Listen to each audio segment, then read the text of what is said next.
Hello and welcome to the Talkies, three filmmakers talking about movies. I'm Kenny. I'm Dee. And I'm Taylor. And today we are convening to discuss a movie. That's why we're here, actually. I think so. Yeah, I think that is. Yeah. So what we do, right? So we came up with this idea, like, hey, what if each week one of us picked a movie that the other two hadn't seen, and then they'll suggest that movie, and we'll watch it and talk about it, you know? And I did the inverse of that. It was my turn, and all the movies that I wanted to watch were movies you guys had seen, but I haven't. And so I flipped things on the head and said, hey, let's watch Uncut Gems. Nice. Because you guys have been talking about it for over a year, and I still hadn't seen it and really, really wanted to. And boy, am I glad that I finally did. Because my hot take is, this is one of the best movies I've ever seen. Isn't it pretty wild? It is awesome. It is awesome. That Adam Sandler's godlike, right? he is godlike. Godlike. He's very good at God. He is God. Yeah, I love there's so much for me to gush about on this film. So much to talk about. The main character is so well developed that it's hard to believe he's not a real person. I'm like, this has got to be. I didn't read anything about the movie ahead of time, and so the whole time I'm like, this has got to be a biopic. Like, this has got to be a real person. It's funny. The whole movie reminds me of well, what was it? What was that? Shoot, The Big Short. That's what it reminded me of. Just I don't know if it's just the pacing or whatever, or the type of filming, but like the what you're talking about, it feels like he's a real person, and it feels like they're talking about like this story that happened to this guy. Yeah, and then they're weaving in the actual Kevin Garnett and the actual right. The Weeknd. The Weeknd. Yeah. Right? And I'm like, what? It's a period What is piece. real here? What is real? Like, Yeah. it actually is literally a 2012 period piece. Yeah. And that Howard is based on their father, who who worked in the Diamond District, and was like that. And they said that what Adam Sandler did, he shadowed like 5 or 6 different people over the course of a year on the Diamond District, and then picked and chose from all their character traits, put it together. Wow. Yeah. Well, what That's I awesome. read was that the Safdie brothers, they said that the character was based on stories that their dad told them of different people he interacted with, like an amalgamation of all the sort of crazy stuff that he encountered in that industry and world. Yeah. So, what's your hot takes, guys? Your year-old hot takes. Old hot takes. I think Taylor recommended this movie to me some time ago when it first came out. I think I remember seeing the trailer and I was like, that trailer looks dope. And then I think Taylor watched it, and then I was like, yeah, I gotta watch it. And it's awesome. I really like it. I feel like it's really tough for me to try to figure out what it is exactly about this movie that I enjoy so much, because when I watch it, it feels like those kinds of movies that just wash over me, where I'm just watching it and I'm just like, yeah, that was great, but then I have to like, wait, what was the cinematography like, and what was the editing like? It's like those things I don't even connect with them. It's just pure story that hits me, and then before I know it, the movie's ended. My hot take was crazy because I thought the movie looked interesting, but I didn't have super high expectations. I was aware of Good Time, their previous movie, but I hadn't seen it yet. And then I saw Uncut Gems, and I was just blown away, absolutely blown away the first time I saw it, because it was so thrilling and so stressful, and it doesn't stop. It just does not stop the whole time. It just keeps going and going and never lets up the tension and the stress. Yeah, I love their that pacing is quite crazy. This movie made you feel like you were beat up. Yeah. Yeah. Like you're on the verge of having a heart attack. Yeah. You know, it was interesting. I couldn't, like, it was interesting how I kept finding myself rooting for Howie every time that he got something good. I was like, all right, yeah. Yeah. I'm glad to hear you say that, because I tend to be the one out of the three of us who's always rooting for that character. And usually you two are like, man, that guy was a piece of shit. I'm glad he got what he deserved in the end. And I'm like, he was my hero. Like Barry Lyndon.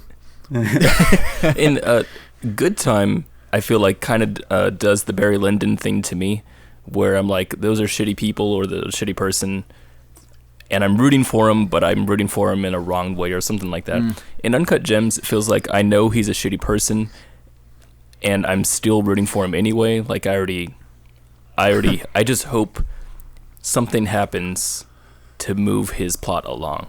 Yeah, I think I'm just connected with it, and I think the like you said, with how involved his character arc is and how involved he is as a person, and the story is so deeply ingrained that it feels like a biopic. I never felt like Howie had really like bad intentions. I never felt like he really meant to hurt anybody, or even though he does deliberately screw people over.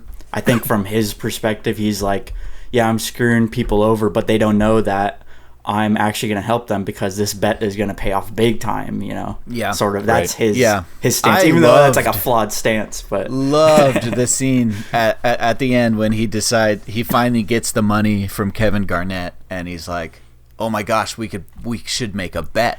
That's so shocking. Like, the guys are coming to collect the money right then, and he's like, but that was the thing. That was so true to his character. Yeah. Like, there's something in him that can't. It, like, he is just unable to accept that everything is stabilized. Like, he can't leave things stabilized. Right. He has to keep growing. Yeah. Yeah. Yeah. I related with that a lot. That essence of it. Well, it's almost like being out of trouble would have made him uncomfortable.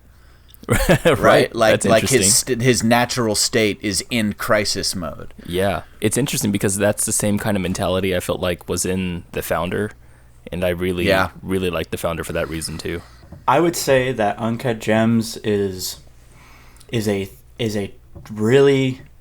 actual thrilling thriller in the way that Hereditary is an actually scary horror movie.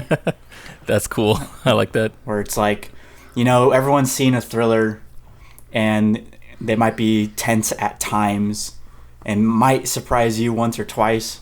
But like Uncut Gems really, like, it feels like when I watched Uncut Gems for the first time and second time and third time, that it felt like the first time I saw like a Tarantino movie. It has like that nice edge. Where it's like, the first time I saw a Tarantino movie, I was like, holy shit, this is insane. That's the exact same response I had to Uncut Gems. It really doesn't give you any real moments to breathe. Like, there's not a lot of downtime in this movie, and even the scenes that feel deliberately slower still ratchet up the tension. I'm thinking specifically of the auction. You know, like the auction is one of those moments where everything kind of changes pace and tone completely. But then, you know, you bring in the father-in-law to bet against KG, and then what's his name, Arno, walks in and is standing in the back of the room, and it's just the tension just starts going up. I think that tension is because of Howie's motivation, because he's always trying to grow something. So like, for example, when the plot stops, like literally stops when they're having the dinner, when the whole family's having the dinner and they're doing the prayer in Hebrew and whatnot. That whole time, like, there's no more plot happening. It's just, you know, him having dinner. But then you can tell, you know, that he's kind of rushing things. And then when he goes to the bathroom, and then Arno comes in, and you're like, oh man, Arno's family. And then they, you know, well, they reveal him while he's doing the prayer. That you see him, Right. And that's when I first had the thought. I'm like, geez, this movie never lets up. We're having this like ceremonial Jewish ritualistic moment, and then now we see Arno's there at the family. It's like, what the heck? And of course, let's not forget, he's listing off the plagues of ancient Egypt, right? He's talking about this one after another cataclysm leading to the loss of the firstborn, right? That wasn't dropped there in accident. This is a story of someone whose guy's world just keeps getting shit on over and over and over again. I love the way they used music in this movie. I love the score in this film by One O Tricks Point Never, who is one of my favorite experimental electronic musicians. He's credited as Daniel. Yeah, he was like, this is what he said. He's like, I feel so proud of this one that I'm going to put my real name with it. Really? Yeah. In good time, he's credited as One O Tricks Point Never. That score is incredible. It is absolutely awesome. Yeah, it made me wonder, like hearing all those synths play at certain times and whatnot. It made me think, man, if the score was not played with these kinds of instruments, this would be a completely different feeling. You would think it's like a Stranger Things, like 80s. Well, like when how we came into the house or his apartment, and he was texting his girlfriend, and he hid in the closet, right? Yeah. That whole time was like the plot is gonna come down a little bit, and he's gonna have a breather because he's happy. So you would think that in a regular movie, it would come to like some sort of light strings kind of thing. But this was just straight up Stranger Things, boom, boom, boom, boom. And it just made like this whole different feeling. And it was like that throughout the whole movie. And I really, really like how it made it unique. It makes me think of Hans Zimmer whenever he's scoring for movies. So like if you guys saw Sherlock, the way he used instruments in Sherlock that people just don't use, and now it's a thing. Now it's like people think of those kinds of instruments when they think of Sherlock. So I think that's awesome. Yeah, and One Tricks Point Never, like if you heard his music, it's just him doing his thing in this movie. Like that's all his MO, like the weird like vocal choir. The choral like stuff that came in was freaking powerful. Yeah, like the synthesized and weird choir. Yeah, because really it's not weird. a real choir. That is a synthesized choir, and it sounds really uncanny and odd and just oddball. It's really funny. Yeah, they did something when it was that whole scene when he has his fight with the Weeknd. Yeah, all the way through to them walking out in the street and getting in the cab. The music was bizarre. Yeah, it's weird. And intense. Like, it really made it intense. It was very effective. That's one of those moments where I didn't even hear the music during that part. It has a powerful scene. Yeah, you should go back and listen to it. It's very, very odd music right there. Right after I finished the movie, I went to One Tricks Point Never's profile on Spotify and checked out his top songs, and they're nothing like the score. Well, if you listen to R+7, that album, it's just like this. It is that. Yeah. I was hoping to like listen to some electronic stuff because that's like my favorite stuff. But his top song, 5 million streams, is just acoustic guitar. I thought it was interesting. Yeah, so he has eclectic music. Listen to R+7 and listen to Returnal. And alrighty, there's another one. Well, that was rad. I feel like when I watched Good Time, that I felt like it was Uncut Gems diluted. It was like I like the way Uncut Gems is, and I felt like it was the Safdie brothers done. They leveled up.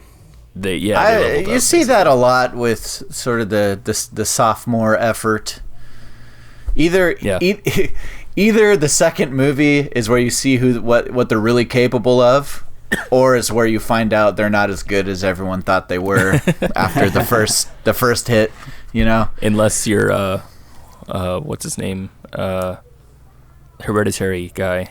Aster, yeah. He's just 3 will tell. That's what I'm saying. His third movie will Disappointment be Boulevard. Let's do it. Yeah. He's prepped for it. He's like, you guys are gonna be disappointed. So I really had no experience at all with the Safdie brothers before this. I haven't seen Good Time, didn't know much about them. And so early in the movie, when you start with that sequence in Ethiopia, and then they zoom into the stone, I love and it. then that transitions into a colonoscopy. Love it. Yeah. It's so awesome. As soon as we got through that credit scene, I was just 100% in. I'm like, I was the same exact way. These first are time I saw my this. people. Yeah. Yeah. It was funny when the trailer came out, and I was just like, oh, it's a dramatic role for what's his name? Yeah. For Adam Sandler, and I was just like, okay, well, yeah, whatever. It was that sequence, exactly that sequence that you said, that I was just like, oh, well, okay, This is different. hold on. This is different. Honestly, the fact that Adam Sandler plays this dramatic role and does it so well has almost been a distraction of what is truly great about this movie. Like, I feel like that's what all the press was about, right? Yeah. When this Yeah. movie came out. I That's think he all compliments everyone. it. I think that's He all does it is. great. He does Yeah. great. And I'm not It's taking definitely anything what away drove from the box that. office for him. But And that too, yeah. But yeah, that's not why it's an awesome movie. Right. There's actually like some insanely impressive filmmaking going on. Yes. With how characters talk over each other non-stop, and Yeah. with how the whole film is shot like telephoto, and everything is in focus the entire time. Yeah. Yeah. Yeah. And how they retain continuity between. Yes, and continuity is held, and Yeah. and we shoot from that far away. That is skilled filmmaking.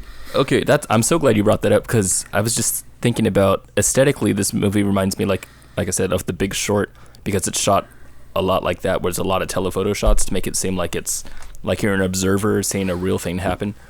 But a lot of those things that happen in The Big Short and Battle of the Sexes, and even what was that space movie that we saw? Ad Astra. Not Ad Astra. It was one that you're was talking about the First Man.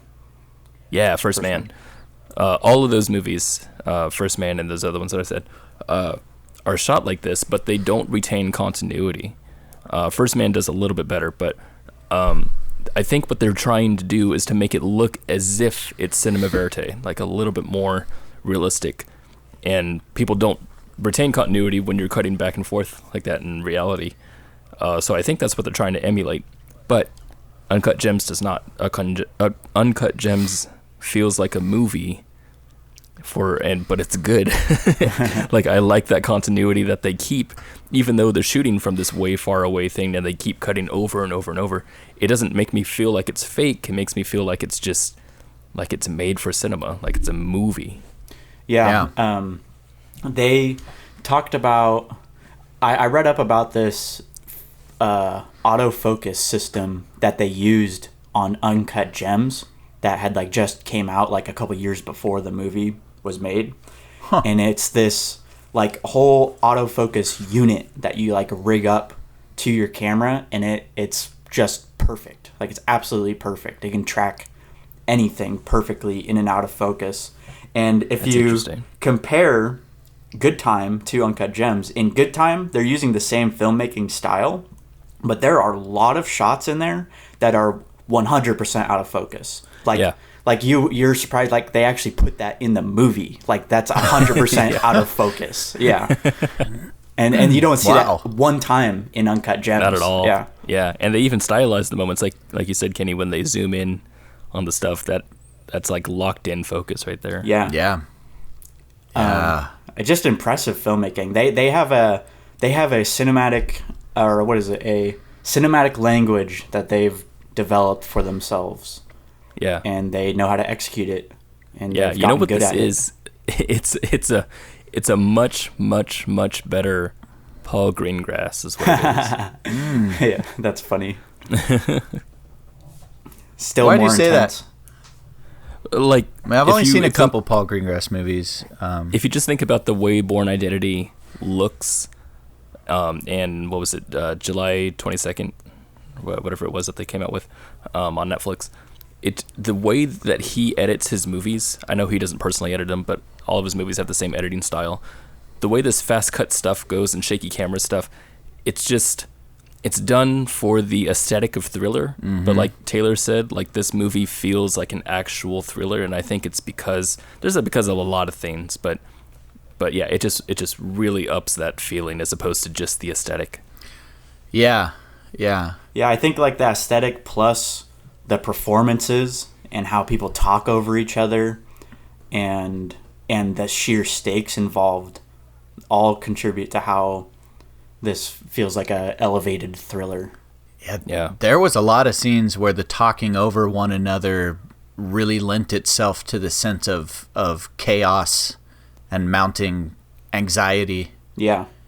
Like the first scene, like after the whole, our whole opening sequence and Howard gets into the office for like the first time, and as just people start talking for the first time, they're talking and they keep talking, and you're like, holy shit, they're all talking on top of you. Like, what the fuck is going on? Just instantly descends into chaos. And you're like, hold on a second, I gotta catch up here. Yeah, and the shots kind of do the same thing because they're all telephoto, so you always feel claustrophobic. Right. Exactly. I was gonna say that talking over each other, there's a genre of movies that does that. Do you know what I'm talking about? Yes, I do know what you're talking about. It's not mumble, is it? You saying mumblecore? Mumblecore, that's what it is. I always get confused about mumblecore. So, correct me if I'm wrong, but what was that movie, Primer? Is Primer mumblecore? I don't know Primer. Or Clerks? Anyway, I think of Primer because I remember the first scene in Primer are those two guys huddled around a table, I think, or three guys or whatever, and they're all talking about the project that they're working on, but they're all talking at the same time. And it's this one shot, if I can remember correctly, that's rotating around the guys, and you can't ever tell what one person is saying at once because they all keep talking over each other. And it's as if they're trying to do it on purpose because the shots, there's only one shot. It's like they do a shot and then they tell the guys what to say, and it's like very specific. I want them to act this way, and I'm going to capture it this way. But in here, it feels like, in Uncut Gems, it feels like it's being done for a purpose as opposed to just on purpose. You know what I mean? As opposed to someone just saying it, I just want you to do it. It's like, I want you to do it because it's going to lend itself to the story. Yeah, it's funny because it's on. But it's Good funny directing. Because it's funny because it is on purpose. Right. It is intentionally. Right. It's written to be overlapping like that and directed to be that way. Yeah, I think that's the only way that kind of performance, that sort of the whole mumblecore idea, it's like it only has any real value, I think, if you have a really strong, sense of purpose of where you're headed. Yeah. Mm-hmm. I've been on projects where it's like, let's just see what happens. Let's just flow with the magic here and let something unravel before us. And that sounds like a friend of ours. And it usually doesn't go well. Yeah. No, this felt extremely directed to me. It felt very, very intentional, nothing by accident, and honestly, pretty close to a flawless movie. It feels really, really good. I mean, because this is the second time that I watched it, I read, I heard KG's lines, like I could hear, oh, that guy's not an actor. Oh, interesting. The way he was speaking, and before I couldn't. Yeah, I felt like he did so well, but maybe he did great. But maybe I was like, hey, he's an NBA player, and giving him some leeway. It's easy to forgive that kind of stuff, but I mean, like in here, and the second time, it was, I could feel it was stilted, but I can only feel that way, I think, because he had done the take several times. Because when actors do take several times, it starts to get contrived. Yeah. So yeah, so I felt that a little bit more. But that just again speaks to the directing. They must have did a lot of takes. That last scene with KG where he's in his office and kind of confronting him like, why are you messing with me? That's where I was like, oh my gosh, he's like full on acting now. That might be he's his actually best pretty scene. good. Yeah. Well, because all the other scenes he had actors around him supporting him. Yeah. And he was just throwing like little comments here and there, but that was a full on dialogue. Full on. Yeah, he got like emotional and stuff. I'm like, dang. Dang, that's really good. Yeah. And The Weeknd did well too. Yeah. Yeah. It's really cool that those people are in this movie. Yeah. And in the ways that they are. Yeah. I like that The Weeknd wasn't used like we have a celebrity in the film. It's just really No, they do something really He's just fun there. with them. Like Yeah. they have Wasn't Adam The Sandler beat him Weeknd- up. That's fucking awesome. Wasn't The Weeknd barely a celebrity at that time? I mean, In when this- 2012, he's huge. I mean, he was pretty big. Not 2019, he's huge. That's actually even more surprising. It's because like That they these got- that they got The Weeknd in the movie at all. The Weeknd Yeah. beat up by Happy Gilmore. Yeah, that's fantastic. Who would have thought? And vice versa. that's a good, I guess they're kind of. that's a good YouTube thumbnail right there. Yeah, dang. I loved how triumphant I felt when he was killed at the end of the movie. Did that surprise you? A little bit, like not too much. Like that sort of like bodyguard muscle dude seemed like such a loose cannon. I felt like anything was capable. He was capable of anything, and I could totally see him killing. Yeah. I mean, that didn't take me too off guard. But like when it happened, maybe. What surprised me more was that it to me it still felt like victory for Howard. Like, That's interesting. for him to have his big win and then die, I can't think of a better thing for him. Because he would have just taken his winnings and done something else stupid with it. Yeah. Right. It was like a perfect ending, and he dies with this smile on his face. Yeah. And the money is gonna hopefully end up in the hands of the only person that loved him. Yeah. That's funny. So Yeah, it's that's like it's interesting. kind of a happy ending. Yeah. That's interesting. Yeah. Yeah, And I I like that. loved how like that last sequence made Arno a believer. Yeah. Do you notice that? Like Arno has an because- arc while he's baking in that little glass room, Right. and he's like, "Oh my gosh, he did it! Son of a bitch, he did it!" And he was like in on it, and Yeah. then Yeah. and His then death his disturbed me a little bit.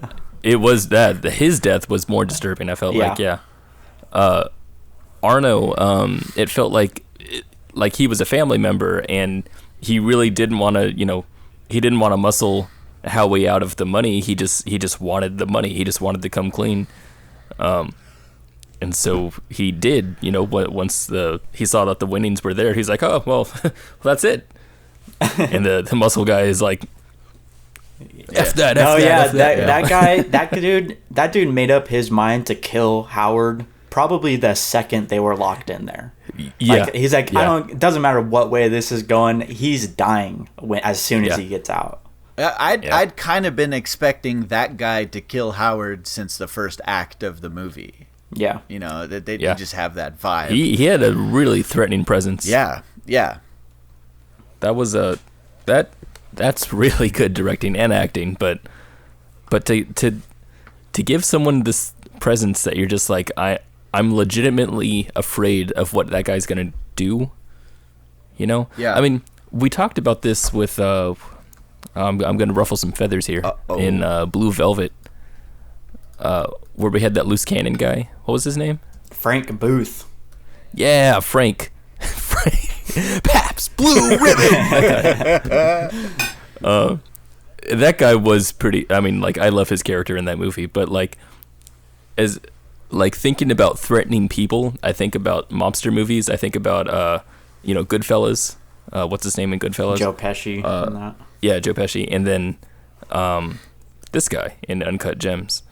And I just and Frank is more of a I feel like he's more of a cartoon character, more of a David Lynch world guy. Yeah, he belongs in the movie he's in, though. Yeah, and I think it totally works for that movie. but yeah, I guess as far as grounded reality goes, I really like the really threatening presence that this guy has, and it just makes me uncomfortable. He's I'm just scary. Like, he shouldn't be here. He's got He should go away. Like some kind of like bleach mark on his neck. Do you see that? It looked like a burn scar on his neck. That just made him look more badass. I'm like, oh, that's for the scars on faces that Disney likes all the time. Yeah, like, makes him look bad. So this movie is so freaking dialed, right? Top to bottom. It's like everything's right here. And I know we don't talk about this often on our show, but this is like the most egregious example of a Oscar snub. Oh yeah, totally snub. I've ever seen in the across the awards in general. In general, like it they're got too nothing. cutting edge. It got Indie Spirit Awards. It cleaned up there. Wow. Which sometimes is the best, most accurate award show out there, but like 0 Oscar nominations. Not even a nomination. Nomination. Yeah, I think that's messed up, but I think it's because they're new. They're new on the scene, and they probably whatever campaigning they were doing was probably all going just for Adam Sandler's performance, because he's the only like reputable, or not reputable, but like the only person with an established like big stardom. So I see that being the case here.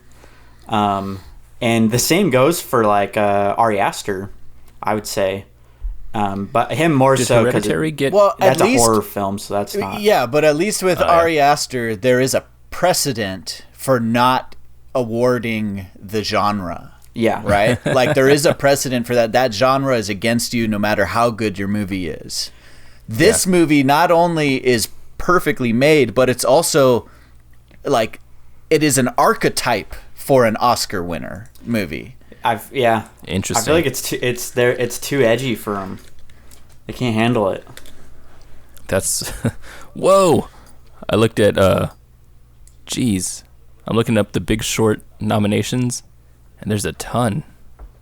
Yeah, and Uncut Gems is 1,000 times better than The Big Short. Way better. But The Big Short is nothing compared to this. Did this come out in 2019? Yeah. So the 2020 Oscars would have been its year. Yeah. The year that Ford vs. Ferrari won. Yeah, exactly. Jeez. A24. Or sorry, the year Ford vs. Ferrari was nominated, I should say. A24 is pushing out gross. A wave of filmmakers right now. Oh yeah. Of new, young, exciting filmmakers. They became way higher on my radar when I saw Ari's film. It was Ari that was A24, right? Yeah. Yeah. A24. They got Ari. They got Safdie Bros. They got the Josh Egerton or Eggers. Eggers. Yeah. I don't know if it's Josh. Eggers at least, and a couple other filmmakers. Dang. Who are new up and coming talent. How do we hook our cart to A24? Well, you see, what you got to do. I've been thinking about this. Yeah, you got a strategy? Yep. What you got to do? Life hack? You got a life hack? Here's a life hack. This is what you do. You go to film school. Oh, damn. And you write 10 feature-length screenplays that are all extremely good. And then market yourself and do a lot of networking and be flexible to do any one of those films. And if you the Coen Brothers way. Yeah, exactly. That sounds too hard. Oh, okay. Yeah. Yeah, sorry. Can I get just the... That's not a hack. That's not a hack. Oh. That's not a hack. That's just a process. Here's a better hack. That sounds like work. No, here's a better hack. All right. Okay, you write your script. But you can't develop it for 10 years. You spend 10 years developing it, and in the meantime, you follow projects. You go out and you seek out things to make that could garner interest. And then that also seems kind of hard. And then you... Those aren't hacks. Damn it. I want an easy way, Taylor. What is the easy way to massive success in the film industry?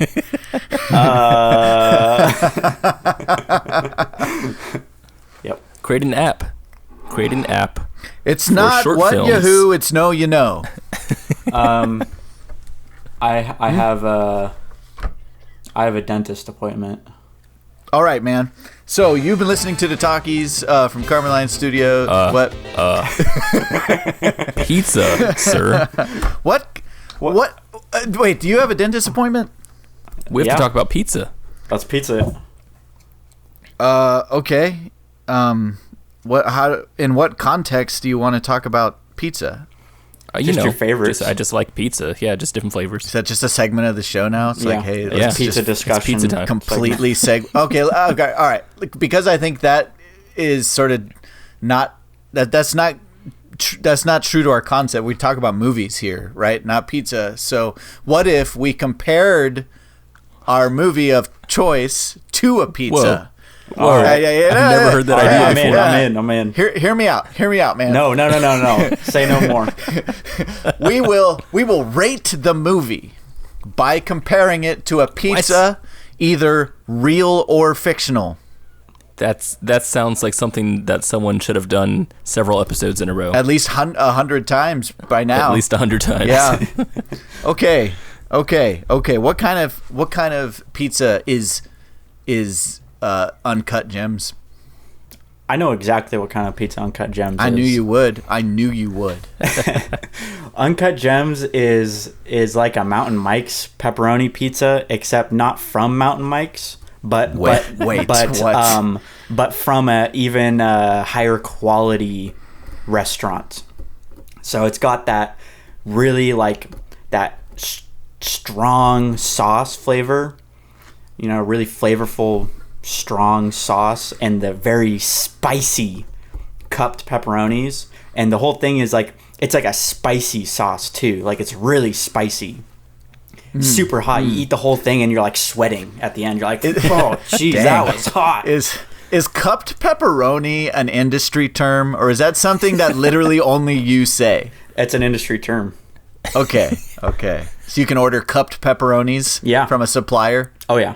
I think they're mini pepperonis is what they are. You ever lick one of those and stick them to a window? No, what I do is I take a straw. Shot glass. I just put a straw in each pepperoni. It's pretty gross, but cool. How about you, D? I don't know. This We're not asking that much of you, dude. We're just asking you to compare Trying to gauge our the movie complex mind. work of art to a piece of food in a way that's meaningful to you. Why is that hard? Okay. You went to a little indie shop that you've never seen before. Okay. And these guys only have two kinds of pizzas, and so you eat the second one that they came out with, and you're like, this is like probably one of the best pizzas I've ever eaten. How come I've never even heard of you guys?